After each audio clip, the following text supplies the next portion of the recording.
Welcome to Bleach Revisited. I am Karakura Gold, your host of this series in which we will be reading every single chapter of the Bleach manga, providing critical analysis of the art and the narrative, as well as personal response to each of these chapters. We'll also be discussing how the chapter connects to the rest of the series as a whole. As usual, we begin these videos with a reading of the chapter that we are currently discussing for the episode. This is Chapter 100, Flower on the Precipice. Oh, you're awake, Mr. Ichigo. Hanataro. Don't move. Your wounds aren't closed yet. Wounds? Oh yeah, I fought Renji. Ah, Mr. Ichigo. Thanks, Hanataro. I'm alright.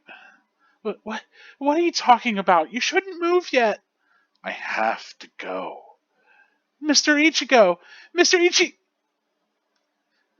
Ganju! You're not alright if I can knock you out that easily. Sleep until your wounds heal, moron. Oh no, another wound. You're too rough, Mr. Ganju. Shut up. What was I supposed to do? I stopped him, didn't I? I got the job done, so don't complain. The wound goes from his shoulder down to his chest, but it's shallow. I thought for sure it was fatal. He was saved by the mask that was in his pocket. What is that mask? How could it stop Assistant Captain Aburai's blade? What is it made of? And another strange thing, that mask looks like a hollow's. What are you doing with it, Mr. Ichigo? Bleach, Chapter 100, Flower on the Precipice.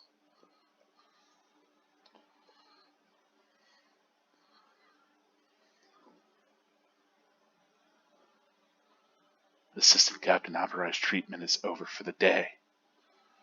Unlock the cell. Wartime exception! Wartime exception!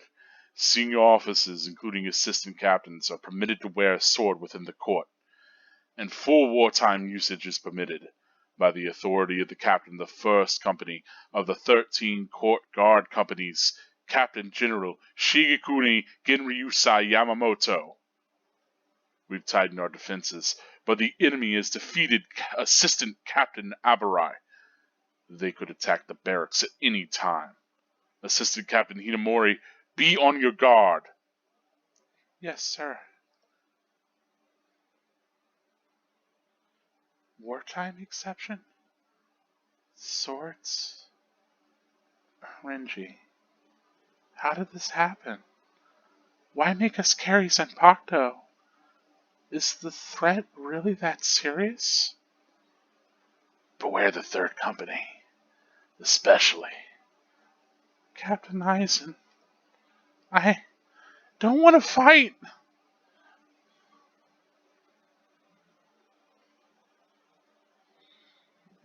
What is it? Is something wrong, Miss Hinamori? Sorry. May I speak with you for a moment? I know it's late, and this is rude of me. I won't sleep. I won't be rude and fall asleep in front of you, Captain. Please. Do you think I'd send you away for being rude? Do you think I'm that cold-hearted? Come in. You must have had a difficult day today. Stay here until you calm down. I hear that Renji's going to live. Really? Thank goodness. Captain Kuchiki called for his discharge, but that met with opposition. As soon as his wounds heal, Renji can rejoin the main force. Opposition? Was it you, Captain Aizen?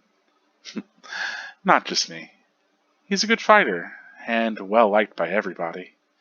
No one in the 13 companies wants to see him discharged. Oh.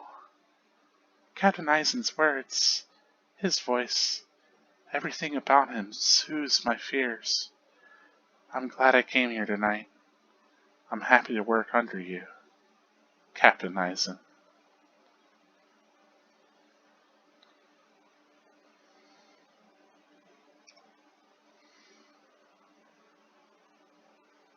I'm sorry. I dozed off. And... Huh? Captain Aizen? He's gone. Whoa! Look at the time! Why didn't he wake me up if he woke up before me? I hope I make this assembly on time. I'll take a shortcut. Yes! I'm gonna make it on time. Ah! What was that? It came from the East Holy Wall. That was Momo's voice. What is it, Momo? What happened? Ka... Ka... Ka...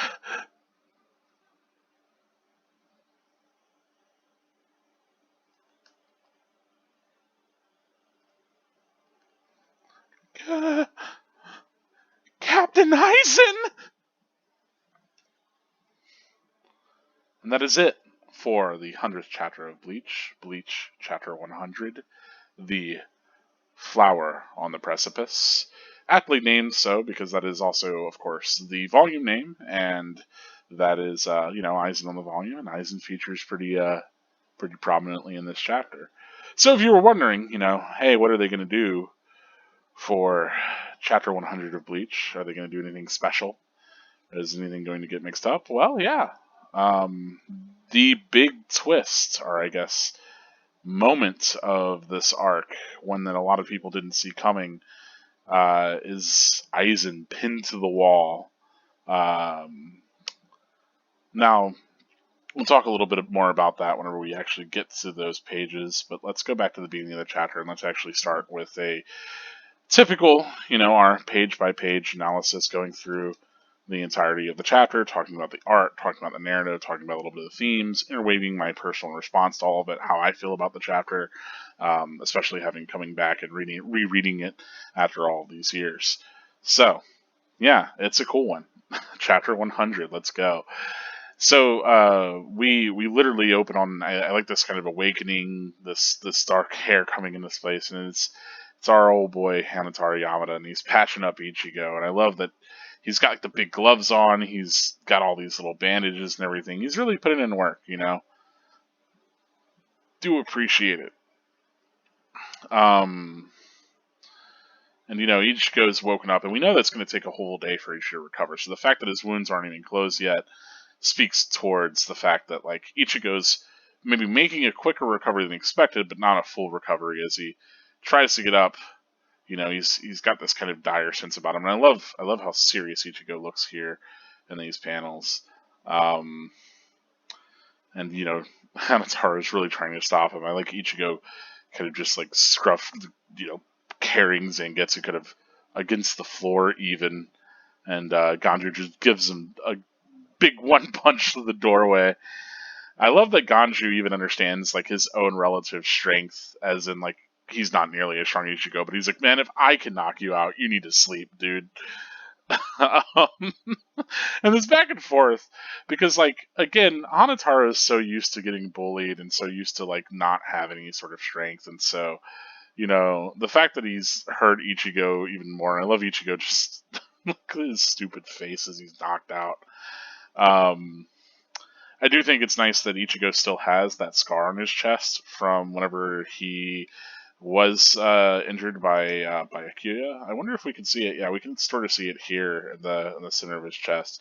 So I like that scar actually remains from all those chapters ago.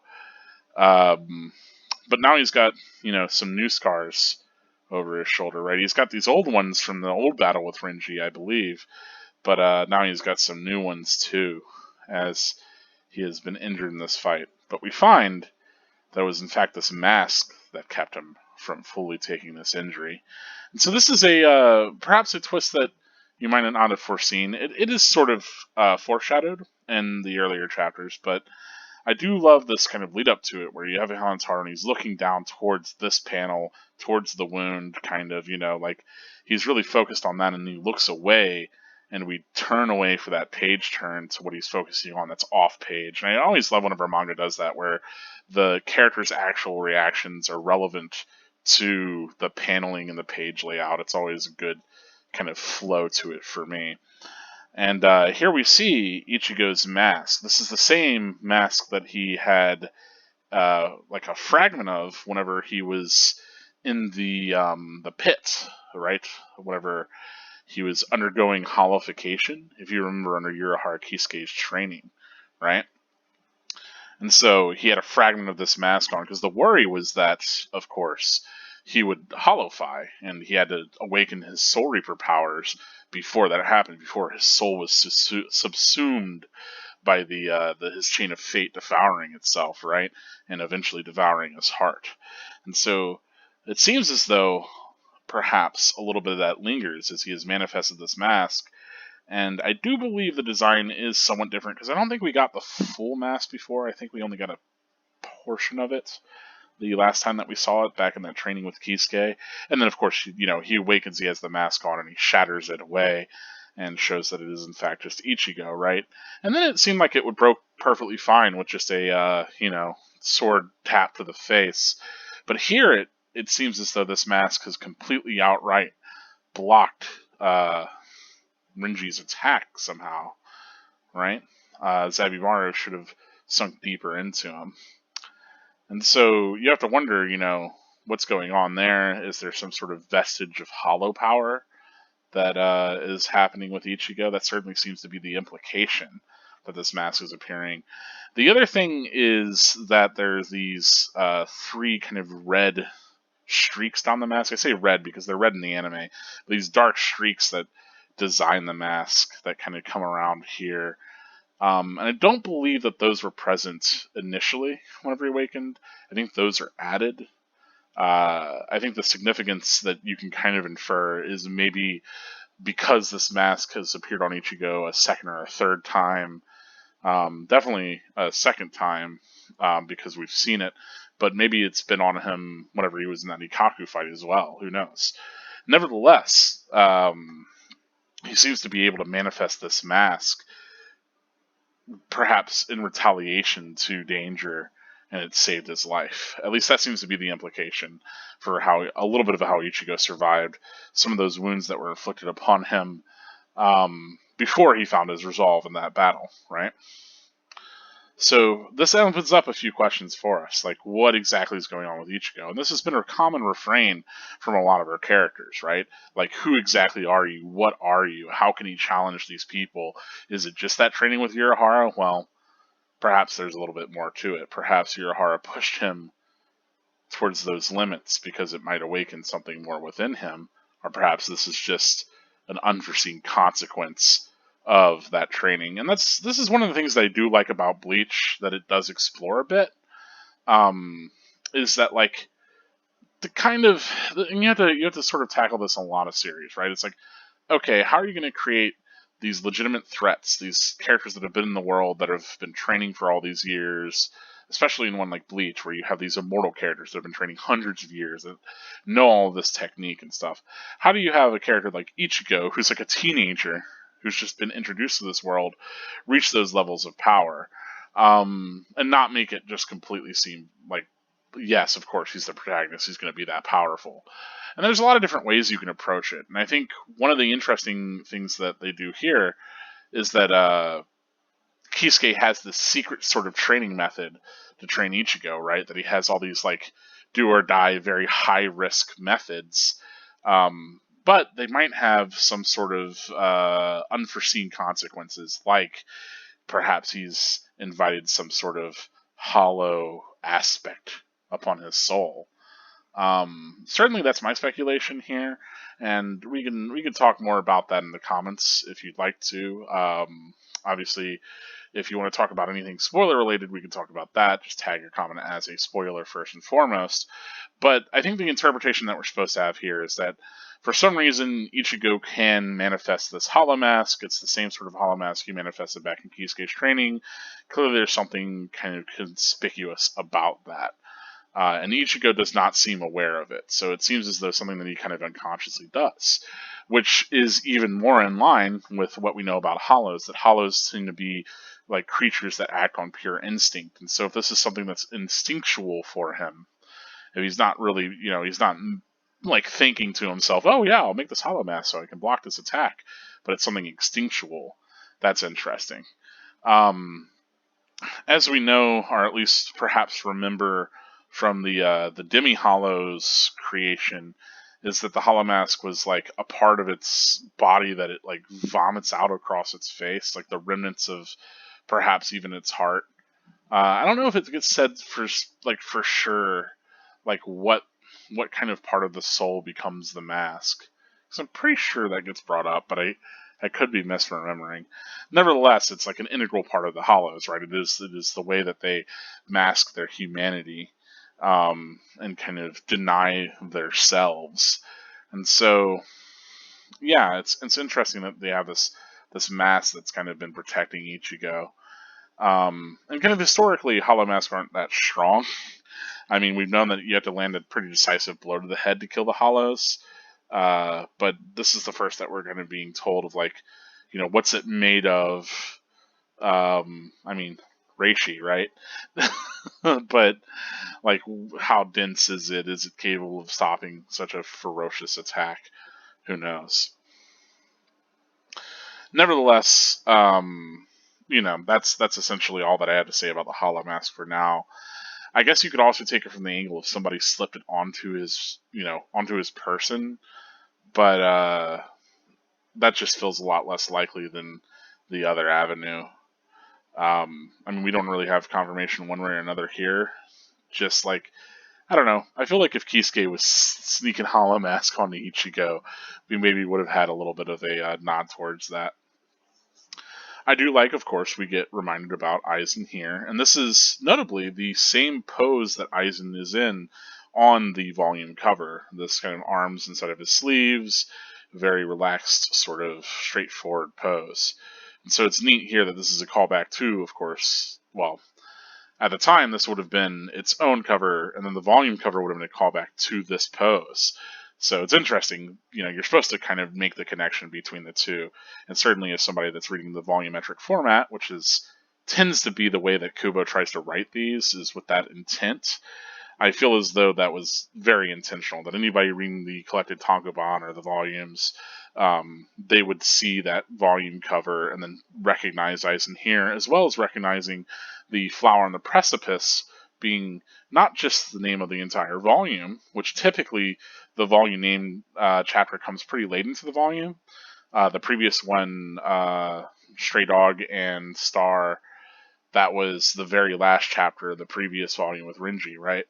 So usually that's kind of like the climax, but this ends up being the inciting incident, more or less, of this volume, which is pretty interesting. So immediately we're drawn into this thing that's unlike what we've usually gotten. Again, Kubo's really cognizant of the story structure that he has and will manipulate that structure to bring surprises to you. So he knows that you're at this point, this has been 2 years of Bleach publication, you're probably pretty used to the way in which these volumes are getting laid out, the way in which, he's kind of building to these, chapters that are named after the whole volume, so on and so forth, that are like the big ones that you're looking forward to.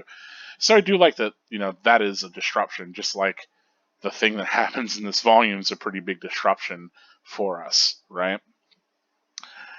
Nevertheless, I do love this art. I think it's pretty striking, that we get this side shot of Aizen. We get the impression of this bridge behind him. I like the way that the shadow and the light's done on that without the hard lines, just like the shadow used to give us the impression of the bridge, of no other sort of line work done. I always love that kind of drawing style. So it's cool. It's like an ink block print. It's neat. Coming back here, Renji was thrown into a cell, just like Byakuya wanted. That's actually, yeah. He's actually chained up, if you notice here. So he's got some manacles on there. But he's being patched up. He's being taken care of. So, there's at least they actually did get the Force Squad guy, which you could tell from the bag. That's the kind of same bag that what's his face, Yamada Hanataro has. And we have a guy outside keeping watch over Renji. So, you know, he's still imprisoned. He's still in a cell. But they managed to get somebody to actually come and make sure that he would live. Here, we're back at the 5th Division. This is, of course, Momo and Aizen's division. And we have this fella kind of just getting Momo up to brief about the seriousness of the situation. And she is left in this. I love how empty this room is. That Momo's really feeling like there's no one she can rely on, you know? Maybe Kira, maybe Hanataro, but they're both pretty busy, it seems. And so, you know, without Renji, without, anybody really go to, she ends up going to Aizen, of course, because he is the one that she can trust most. After all, he is her captain. And so, yeah, she's just really reflecting on this, and I do like, that we get this flashback, and you have to wonder if this is what was being said, right, where he says especially, and then she follows up with Captain Aizen. And so you have to wonder if Hitsugaya was saying, hey, you gotta look out for the third company, and then especially look out for Captain Aizen, or if he was saying something else, and she just happens to think, Captain Aizen, maybe I should go talk to him about all of this, right? Which, of course, we do know that the third company and Aizen, especially, Ichimaru Gin and Aizen had that interaction in front of Hitsugaya, and so Hitsugaya has reason to be suspicious of at least Gin. As far as my take, I feel like this is meant to be intentionally ambiguous. I don't think that you're supposed to come to the conclusion that he was saying, you need to be especially wary of the third company and Aizen. But yeah, I think she's just rolling over, and of course she doesn't want to fight. And we get this moment of confliction. We also get, of course, this character and these shadows that are being cast upon them. This moment of conflict within the world, this world that's between these two places of light and darkness, right? And then we get our ever-present moon, which that crescent moon is always foreboding that there's danger looming. We are on the precipice of danger itself. We come back to Aizen writing, and notably, this is something that I think we only get in a data book, but there's a data book that later tells us that Aizen used to teach calligraphy classes, and was kind of beloved for that. He had a very popular calligraphy class, so him writing a letter is significant. I do think that we get to read this letter later because it does end up being important, so it's not just by chance that he is writing a letter, but he has quite a few things going on tonight, right? Like, he writes this letter, he kind of pacifies Momo, and then he leaves because he's got something else to do. So, yeah, there's something kind of significant happening here. I like that we get this close up as he, glances over and notices Momo's at the door and invites her in. He even knows who it is without having to even see her. Probably you can sense her Rietsu, or he's used to her coming to visit him in the night. I do like that she shows up with without her weapon, kind of unassuming. She feels embarrassed that she might fall asleep, and I like that Aizen, he puts his little night coke over her, and he he reassures her like, hey, Renji's gonna live. Yeah, Katakuchiki was going to try to discharge him for being worthless, and and it makes sense for Kuchiki for Byakuya to do this because he sees Renji as someone who's deserted and gone against what he should, right? That he acted out of personal interest rather than purely motivated by Soul Society's interest, right? And if he was going to do something personally, he should have had the strength to carry it out, which is, pretty rough take by Akira. Nevertheless, it seems as though that's an unpopular opinion. I like that Aizen, knowing Renji, he's like, yeah, look, Aizen's a good fighter and everybody likes him, and Aizen's a good fighter. Renji's a good fighter. Everyone likes him. It's all okay. No one wants to see him discharged. Byakuya probably does, but like only out of kind of contempt, really, right? Because if you think about it too, we haven't really gotten a lot of insight into Byakuya's character, but like he seems like a character that everything that we know about him is that he upholds the law of Soul Society, right? That's what's uttermost importance to him, mostly because he benefits from this law, but for other reasons that we might not understand yet. We haven't been given a lot of moments to really understand his character yet. We haven't gotten a ton of dialogue from him, but we know that that's something significant to him. And so characters like Renji, who are lashing out and kind of trying to pursue what they personally want, maybe represent a frustration for Byakuya the same way that Ichigo did for Renji, right? Where Renji was living in fear, right? That he had this fear that like I can't save Rukia, we'll all just be killed. There's no reason to do that, and Ichigo gave this like made him insecure in that and made him really realize like that was not the way to be. And perhaps Renji's doing the same to Byakuya, right? Perhaps Renji in a way is making Byakuya realize that obligations aren't sacrosanct, and Byakuya, who probably doesn't want to see his adopted sister executed. We don't know exactly what their relationship is, but I mean, he probably doesn't want to see his own sister killed. Sister of over 100 years. That's likely not the case. And so, yeah, but he's got this intense obligation to the hierarchy of Soul Society, to the rules, to the structures there. And so, Renji's insubordination perhaps highlights to him, like his own sort of shortcomings as far as what he personally really desires.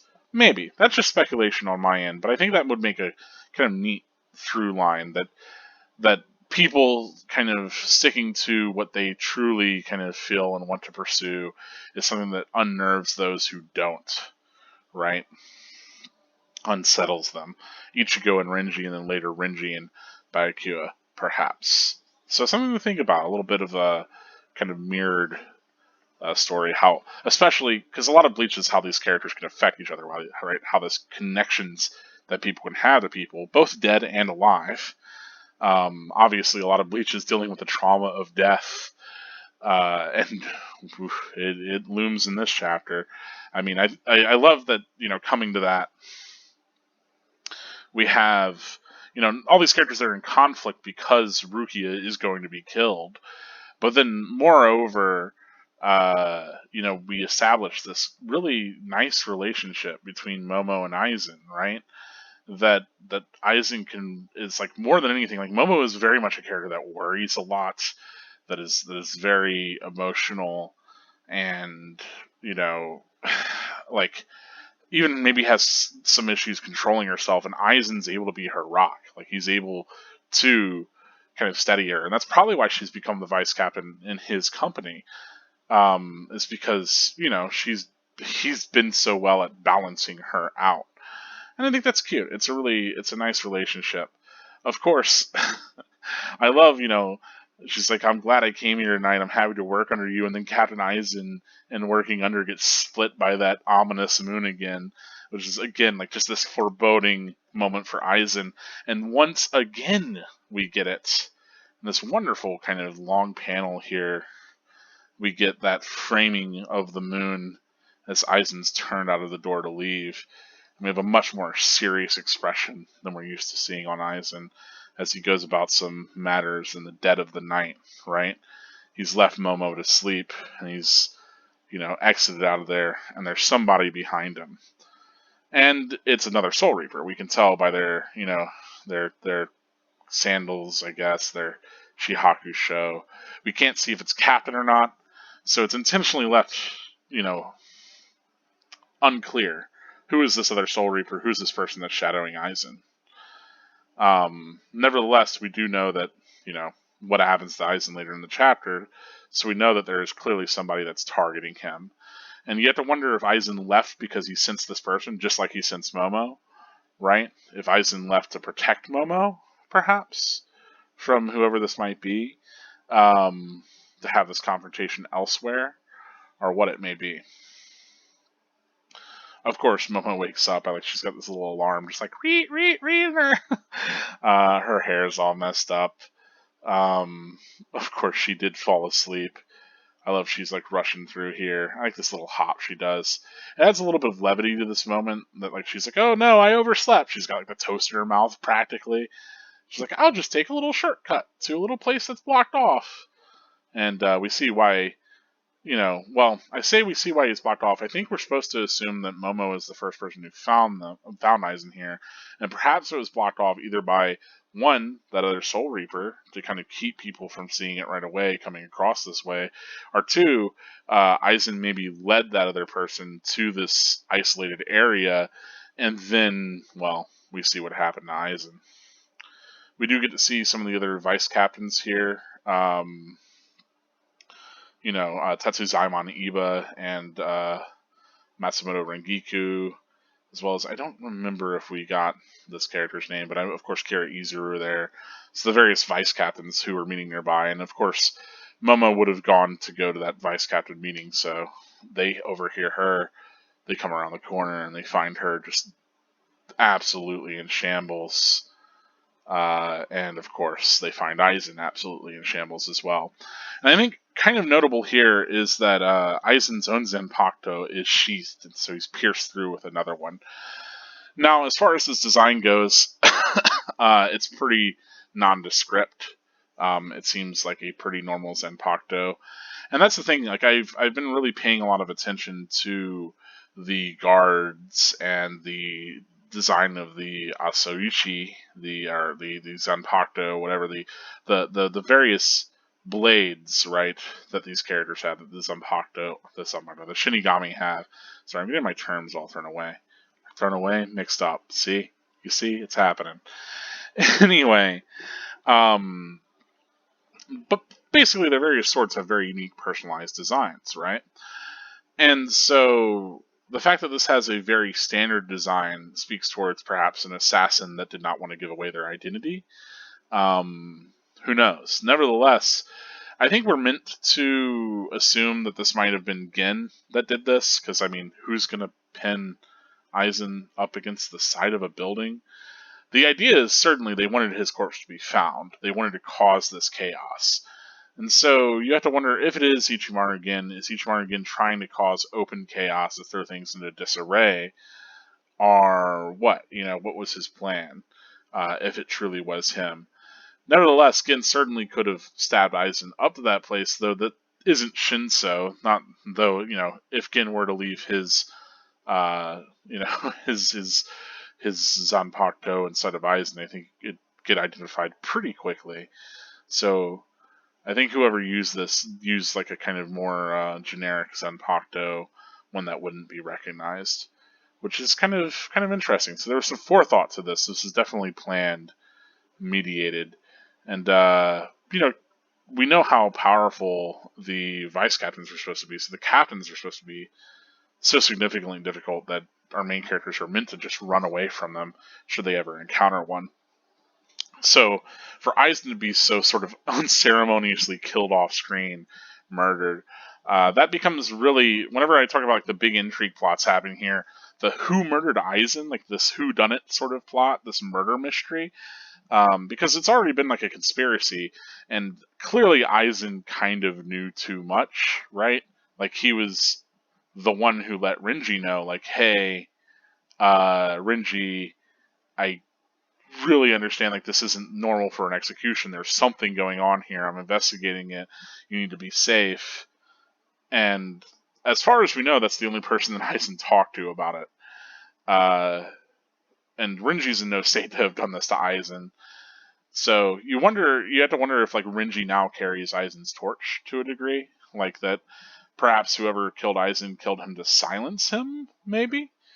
There's a lot of different things that you could speculate on, But I think Aizen's death is meant to be significant, meant to raise a lot of these questions, meant to really be striking, because up until this point, we had thought the captains were perhaps untouchable, like these upper class, sort of very powerful entities, stronger than anybody that we've seen in the series so far in a battle. And so, for the first kind of actual skirmish to have taken place off screen, and for Aizen to be brutally murdered in the way that he is, that's pretty significant. The end of this chapter, as well as this moment, I think also draws attention to that character poem that we had before, the one that this chapter and volume are indeed named after, the flower on the precipice, right? The idea of this flower hanging off the side of a mountain and it being beautiful because it is something that exists beyond what other people are capable of. And so perhaps this murder of Aizen himself being this sort of morbid flower, this thing for people to, this spectacle for people to behold. Like, who is strong enough to have killed a captain like this? Who is capable of doing this? And maybe that's the real thing that they're in awe of, is the fact that somebody could have done this. Yeah, I think it's a really significant turnabout.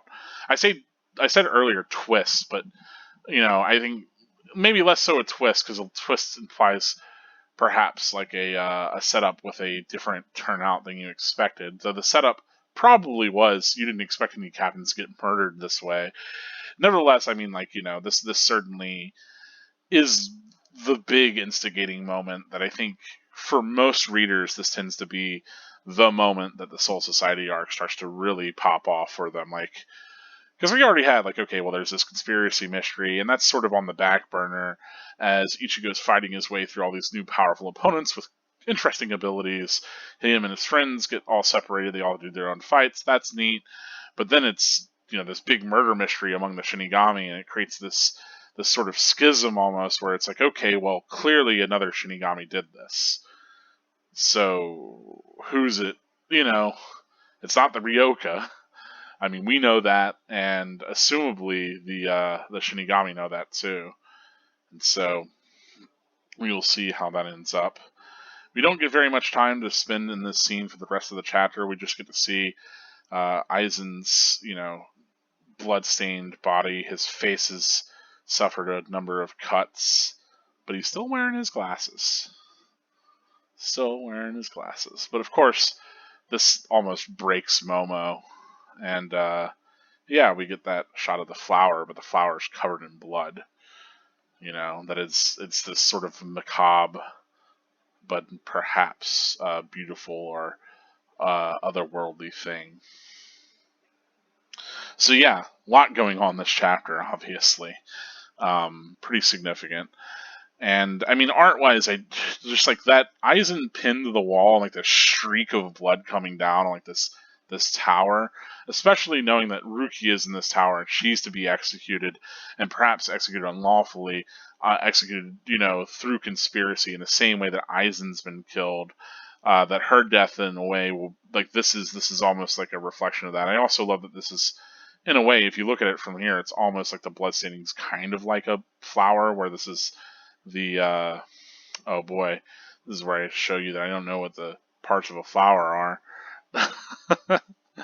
This is, the middle part of the flower, the stem. I don't know, whatever you call that, but the actual petals of the flower up here being the kind of blood petaled out around him as the central figure there. You could maybe liken it to some sort of crucifixion, though I don't really see that here nearly as much as it is kind of just reflecting what's already been set up within the imagery of the series itself. I remember vaguely people thinking that this is maybe meant to sort of pin it on the Ryoka, right? To draw attention to them, if only because he is killed while the Ryoka are here. We know that there's this full-scale war against the Ryoka. They're really the focus of attention, and notably, he looks almost like the streak of blood almost looks like a firework going up, like similar to the firework that they use to penetrate into the Seirete. So there's quite a little bit there. Whether or not, you have that same sort of speculation, what you think about that, I don't know. Let me know for sure. I'm interested to see what your takes are coming away from this. But yeah, Aizen gets killed. That's pretty significant. And will continue to be, and the rest of this volume will kind of delve into the consequences thereof. But yeah, just so many great panels in this chapter. I really love the one of the moon as Aizen steps out of the room, and into that world of danger beyond, right, where the moon's at, where that foreboding sort of imagery is. I think that's fantastic. I like that we get, again, Momo's sort of half shrouded in light and darkness. We see a lot of that on her, that she's kind of caught between these two worlds of safety and danger, right? And Aizen's ultimately the one that casts her into shadow by closing the door. So, is she safe, or is she only put into a more dangerous situation as Aizen leaves? You have to wonder, right? But yeah. Yeah. Um, Otherwise, not a ton else going on. I mean, there's the Hollow Mass stuff, right? That's wild speculation you can get into there about what's going on with all of that. But yeah, pretty big chapter for introducing kind of those. Those are, I think, the two most significant elements, right? That there's this Hollow Mass that saved Ichigo's life, and that someone has killed Captain Aizen. And we know as a reader that it is very likely a Shinigami, because there was somebody that was following him wearing a Shihakusho, and he was pinned up with a Zanpakuto. And so, unless somebody was able to get access to all that, uh, you know, does not seem likely. Seems like it was probably another Shinigami. That's what it's pointing to. Now, yeah, if you actually haven't read any of this, is this all new to you? I'm very curious what your thoughts are. Who you think it might be out of all the characters we've had introduced. I know that not all of the captains have been given names, and we don't know every single player in our entire group yet. But I'm really interested to see what, like, first time readers, people who have never read the manga or experienced the anime, what they think. What they might think, not knowing any spoilers, not knowing what happens. Because there's certainly some twists and turns that we have yet to go through. Obviously, this is going to be, now it's a conspiracy, a murder mystery, and a shonen battle series. So it's I think, very successful melding of the three. And in general, I don't think that I've really read any other shonen battle that's done all of those things as successfully. That's like married those different genres. Like, I don't know. I like that Doctor Stone tends to be kind of like a shonen battle series that couples itself with being like a like a problem solving sort of thing. I think that's always kind of cute. But yeah, I'm trying to think of other major series. No.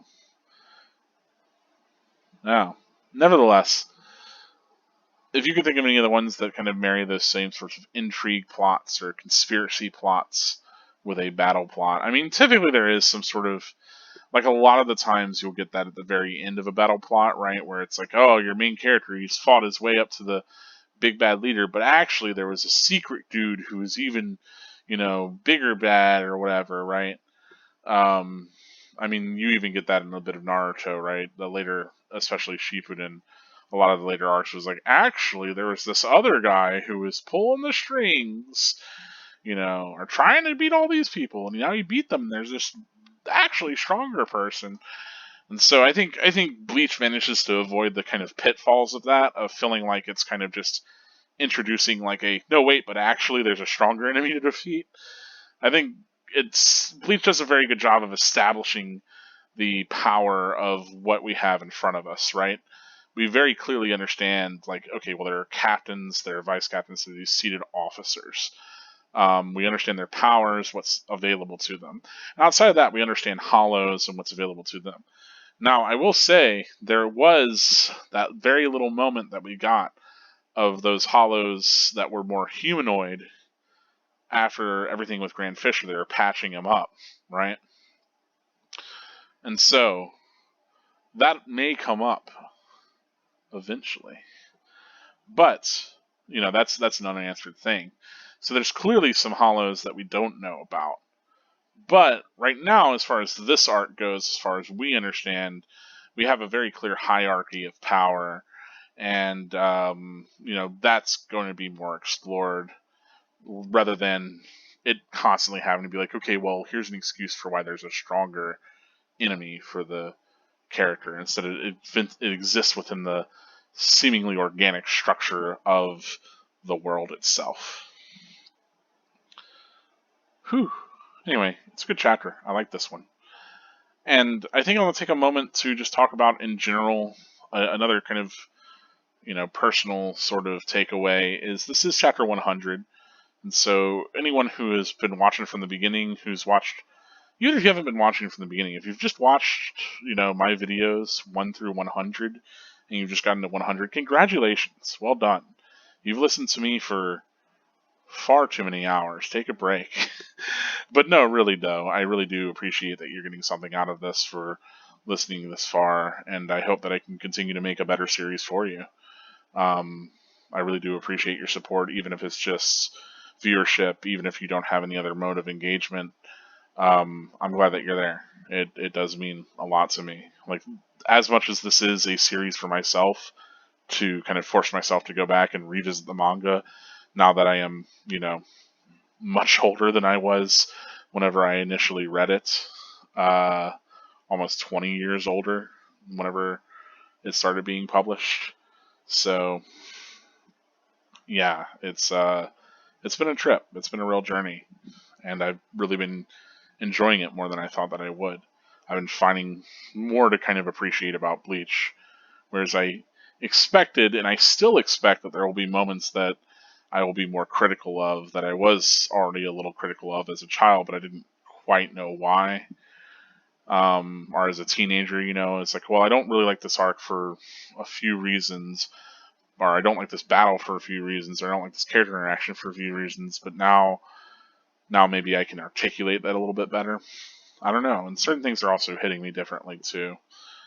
Certain character dynamics and relationships and moments, because I have a little bit more world experience, and they just resonate a bit more, just a little bit more, or a lot bit more in some cases. Nevertheless, as far as 100 chapters go, thank you so much for watching this far. And for those of you that are just jumping in right here, I have at least 100 episodes of this for you to watch. So, lots and lots of content if you're interested in this sort of thing. The other thing that I'll say is I tend to kind of think about series in yearly publication format terms. So, I tend to think about like different manga series as like, okay, well, 100 chapters is about 2 years of publication. What is an author able to do if they've been writing stuff for me every week for 2 years, right? What have they accomplished within their world? What kind of story have they built? And I really like what Bleach has accomplished in 2 years. Now that said, some manga that I really like are only 100 chapters. Notably, I really like Sengoku Yuko. That's by the guy that did Lucifer and Biscuit Hammer. He's done a few other series, but he's done a few 100 chapter series. I think Angel Densetsu might be around 100 too. I like that one a good bit. Some of the parts of Kaiji tend to be pretty short. I'm trying to think of some other ones that are only around 100 and like their full run. But I think about, like, for instance, Zatch Bell, I really enjoyed, and that's only 300, so that's, 6 years of writing, right? But I try to compare those sorts of things, right? It's like, and especially whenever you think across other manga, I'm trying to give One Piece a shot, and every time I try to give One Piece a shot and I read more and more of it, it's like, I always think to myself, man, it's like I've read, like, 7 years of this guy's writing, and I'm still not into it. Clearly it's not clicking for me, right? But there's always people that say, like, no, get to this next arc. And I don't think I ever had that problem with Bleach. Like, Bleach always kind of brought me in real early on, and I think progressively gets more interesting. And I think at 2 years of Bleach, you can really see that Kubo has built up an interesting world, a pretty lively cast of characters, and done quite a lot with, just 100 chapters. And I say just 100 chapters. Like I said, there are other manga that are finished within that span, intentionally so. So, it varies. I tend to like to read shorter manga. I like that concision. I like that, drive and form. I think Fire Punch is also around 100, though that's a monthly series, so it's not quite fair to compare it. But I think it's around the same, maybe total page. I don't remember for sure. I'll have to go and look at it. But maybe it's closer to 70, but then, like I said, it's monthly, so it's larger. Chainsaw Man, though, I think is exactly around 100, and that was a weekly series. Now it's currently on part 2, so but part 1 of Chainsaw Man, which you could certainly read all of Chainsaw Man and just get through part 1 and see it as a complete series at that point. And that's probably why I give Chainsaw Man a 10 out of 10. Chainsaw Man is fantastic for a 100 chapter series. Now, I know that some people who appreciate a longer series, who do like spending more time in their fights, having more of the world explored and expanded upon for the reader rather than being evocative, because you always have to fight this kind of battle between what are you going to depict and what are you going to evoke, right, as an author. And some readers, they hate when things get evoked but not depicted. There are always going to be readers who are going to be like, and as you're starting to see with Bleach, there are quite a lot of characters, so not all of them are going to get as involved of a battle, right? I mean, if we even compare the ones that we have, we know quite a lot about Ikaku's Hozuki Maru, and we know a good bit about, what Renji Zabi Maru. But like, I couldn't even tell you, like, I think it's Kujaku something something. Um, was Yumichika's, right? The fifth seat guys, the guy that's in the Ikaku's buddy, right? Ayasawa Yumichika. We don't know like anything about his, so like as of this point is what I'm saying. So there will inevitably always be characters where it's like, yes, we talked about it whenever we were reading it, like we could sort of parse out what the sword could do from the interactions that we had. We could sort of come to certain conclusions, but there will always be a reader who is not satisfied with coming to their own conclusions. Which is, I will tell you up front right now, Bleach is, if you're that kind of reader, Bleach may not be the series for you.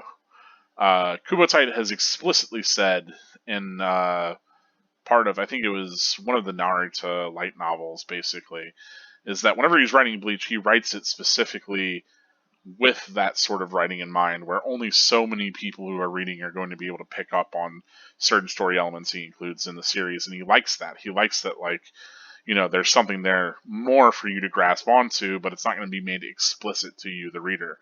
And he's going to make the things that are important to make explicit, but it's kind of like if you're shooting a movie, you can't put your camera on everything and everybody. You can't show all the characters' perspectives at the same time. You wouldn't be able to fit the movie within, a runtime of 2 hours or whatever you were shooting for. And the same thing for a manga is you can't depict every single thing in a world, because fiction itself is limitless. The constraints of your world are only as tiny and bounded as you make them. And so, yeah, Bleach ends up being a very evocative story. Now, there are stories that really do explore the depths of everything that gets introduced, and I tend to not like those stories as much. For me, my enjoyment of fiction is always in engagement with the fiction, and that engagement is less being kind of I don't know, like being backseated to like, hey, I'm going to show you this this whole fantastical world, and more engaged where I feel like I'm co-authoring the narrative to an extent, where the author is showing me these things and I get to imagine their full scope, but also, I'm still being shown like full fights and everything else. And it's part of why I'm doing this series as well, is because I want to talk about like the speculation that I have, the kind of conclusions that I'm coming to every chapter, the sort of thoughts that I'm having as these events happen. How I'm parsing out the entire Aizen mystery. Yes, I know who killed him. I know what happens, but on the flip side, looking at it now, I'm like, oh man, if I was genuinely reading this week to week, these would be my thoughts. I would pick up on these details, these details. And maybe there's certain things I pick up on because I do have that context of having read all of it, so I know to look out for certain things a little bit more, which certainly biases my reading. But nevertheless, it's that's the sort of thing that I like, and I tend to revisit any sort of fiction that will involve its reader a little bit more. And that sort of fiction can be very popular, but it's all in, it's not a strict binary. It's not like, oh, you either do fiction this way or that way. There's certainly a scale to it. I mean, look at something like the Dark Souls games or Elden Ring, where a lot of the lore of that world, a lot of the plot that's presented to you is through these kind of fractured character narratives, through item descriptions and environmental storytelling, right? You don't get explicitly told a whole lot about those worlds and the events that have transpired within them. Now, I could go off on things I don't like about that because I don't feel like you're as much an active participant in things moving forward in those plots. Certainly, you do a lot. You show up and you kill a bunch of bosses and you get whatever ending you want, but like, I don't feel as though like there is as much happening from where your character is interjected into the story and forward as is in everything beforehand, and that tends to be what you engage with more. Certainly, what I engage with more is all the beforehand stuff. I have to kind of come up with my own headcanon, which is always less satisfying for the current and after. But nevertheless, Bleach is in a pretty good middle ground for me, where Bleach very much tells a definitive story about Ichigo and his journey, right? And the trials and tribulations that he goes through, and the things that surround that. But Bleach is not going to be an all-inclusive story about this world and all of these characters. It's never going to be that. So if you go into this and you're hoping for something that is more like that, you will be disappointed. And I know that there's people that they want shonen manga that are more like that. It tends to be why people, I think, that really enjoy One Piece tend to be less fans of Bleach, because One Piece tends to show you that larger scope of the world. And One Piece is pretty evocative too, don't get me wrong, but perhaps less so than Bleach. Bleach has maybe a more focused lens, with more things at the periphery for you to imagine and co-author than One Piece maybe does. And I say this, I haven't read all of One Piece, so, I could entirely be wrong, but from what I have read, that's been my impression. And I always will go to like Naruto and One Piece because they were contemporaries of Bleach. They were the big three. They were coming out at the same time. So I think that's an apt comparison. Yeah, I'm not. The less about Naruto in this conversation, the better, perhaps. Anyway, I could go on about that forever. Let's get into spoilers. Let's get into how this connects to the rest of the series. So, Ichigo getting patched up and then wanting to shoulder the burden of everything and not being able to is common for him. The big thing, of course, is that he has manifested his hollow mask, and I'm pretty sure the stripes are new. I'm pretty sure those represent him using because every time he uses it more and more, every time he evokes those powers more and more, it gets more and more like lines on it, right? Because I think by the time that he uses it against Byakuya, it's got the 2 on the cheek, and I think he gets one extra one maybe whenever he's fighting Kenpachi, perhaps, and we just don't see it then. Because I think it's supposed to be 1 for every time that he's used it, but that also accounts for, you'd have to imagine it accounts for times off screen. So yeah, I don't know. I really need to go back and see if it had the 3 stripes to begin with. Nevertheless, there are two. I think it's interesting that there's twofold sort of reasons why Ichigo might have been protected here. One, obviously Shirasaki, white Shiro, actual hollow aspect of Zangetsu, real Zangetsu, true Zangetsu, is manifesting the mask to protect Ichigo, right? Trying to find the moment that he could take control, the whole horse and his king sort of stuff. But also, you could read this as Blut Vene. I don't read it. I read it more as the Holomass stuff. I tend to read the bleed staunching that old man Zangetsu does later in what is it? Later in the Kenpachi fight as Loki, Blut Vene, Blut Vane, probably Vane. Anyway, yeah.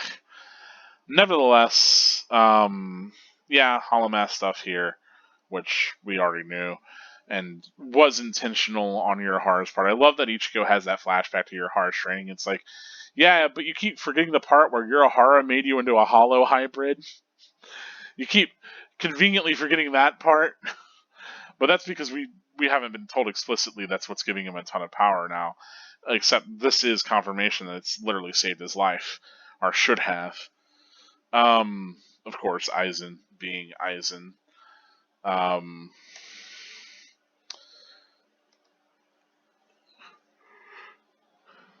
Yeah, again, I don't know if this is supposed to be interpreted as. I'll have to go and see how the anime interpreted this moment, because I'm pretty sure they have a definite answer there. I know that Aizen ends up trying to kind of drive a wedge against Hitsugaya. I'm pretty sure, but that'll come when it comes. Yeah,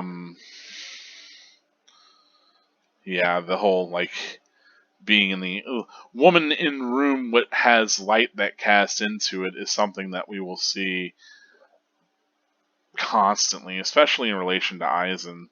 Jeez, because we're going to get quite a bit of that with Orihime and Hueco Mundo as well. I love this, I won't sleep or fall asleep in front of you, especially if you're thinking of Aizen's, ability being hypnosis, right? And Hinamori would be the most susceptible to hypnosis. Certainly, Aizen does speak towards that sort of thing later whenever he talks about how her admiration or her love from him is the furthest thing from understanding him, right? That she's blinded by this love, and therefore she is the easiest for him to manipulate. And she doesn't see him as he really is. And I mean, no one really is seeing him as he really is because, again, his death is the Koika Suigatsu Koika. Boy, I can't remember. This is damn she guy. Is it Koyoika? Something like that. I know it's Suigetsu. Watch me get that part wrong too. But nevertheless, yeah, I do like that. For the sake, I mean, I mentioned this. I do like that they establish Kyoka Suigetsu, maybe. Pretty sure that's it. Anyway, Mirror Flower Moonwater. Maybe I should have just referred to them all by those names. The transcripted English. Nevertheless, I do like that they established this sort of relationship between them. I love that this chapter does this twice at the bottom. Just tells us Aizen is the baddie. Here where he's like, beware the third company, especially Captain Aizen. It's like, yeah, I guess Hitsugaya is a prodigy and he figured it out. It's Gin and Aizen. They're the baddies. But then, furthermore, here, she's like, Captain Aizen, and he's, named right next to the foreboding moon. And I'm sure you could take that to be like, oh, well, there's this danger looming over Aizen. But, again, Aizen is the danger. As far as who this is that steps out, I've got to assume that it's Gin. Either Gin or Tosin, though it doesn't really matter, because as we come to find out. It's I'm pretty sure that it's Kyoka Suigetsu. Oh boy. But also, I think this is also a fake Gigai, if I remember correctly. I could be wrong. But yeah, I believe that like the whole fake Gigai thing ends up being brought up later. I'm fairly certain that Aizen just had kind of this, to sort of one up Urahara maybe, had this perfect kind of Gigai set up to fake his death with. But I could be wrong. I know after this point, because I know he like chunks around his fake body a good bit. And I don't remember if he's just like, "Oh, look at my silly illusions," or if it was like, "Yeah, bud, I just got dumb fake dead body clones that I can use." Nevertheless, it's interesting to think about because knowing what we know, like that a captain level, significant like high enough density of reishi can't be broken down. It would make sense for him to linger here instead of just like sort of dissolve or incarnate otherwise. Because that's always, I think, something that was held on people's minds whenever they read this was like, well, shouldn't they know something's up because like he's a spiritual entity and he's been killed? Should his spirit body just be lingering there? And as we know, they have to go undergo a specific rite in order to actually break down their spiritual bodies once their spiritual energy becomes that dense. So it makes sense that even the other captains would be like, oh yeah, that's just what the case is going to be because it's Aizen, he's a captain, and he's very powerful at that. So yay for Hell Arc. Hell Arc single chapter, the No Breaths from Hell chapter, helping to solidify Aizen's conspiracy all those years later. Because I remember that being a criticism that I think people brought up, right? It's like, well, their characters, spiritual entities, they die and they're supposed to just essentially, turn to reishi, right? So, become a part of the rest of Soul Society is what their spiritual body's supposed to do, and their soul's supposed to incarnate, right? But this clearly has not happened for Aizen, and it hasn't happened for him because he's either a illusion or a Gigai. But the assumption for why they're not like, why hasn't he just disappeared? I think is because of the reishi density, ostensibly. I do like that we get to see. I don't know if he's back here. Oh, I should probably scroll in. What's going on here? Who's that supposed to be? Is that perhaps like Nimue? I don't know who that's supposed to be. If anybody. Maybe that's just like I don't know what's going on there. I think that's supposed to be the top of somebody's head. But I was bringing up, we get like these like little weird cameos. I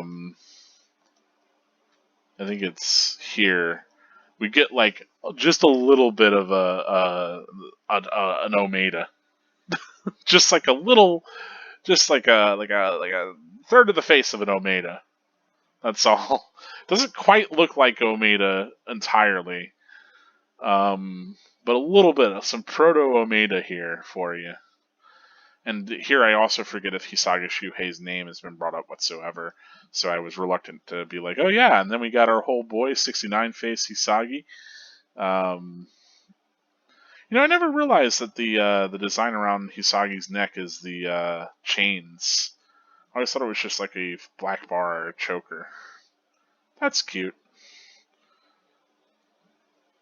Cute for, Shikai reasons. Geez, I have jumped way ahead. Okay. Alright. Okay.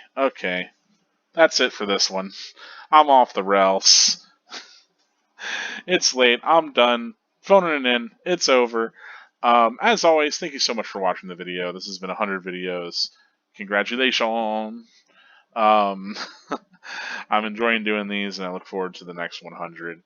As always, you can support me on Patreon for as much or little as you like, for as long or as short a time as you like. and your name will be featured in the credits of every single episode, like the names on this episode here. And I want to go ahead and thank all of my current patrons deeply. Thank you for a sweet 100. I'm looking forward to minting 100 more. As always, this has been Karakura Gold, reminding you that spirits are forever with you. Stay gold.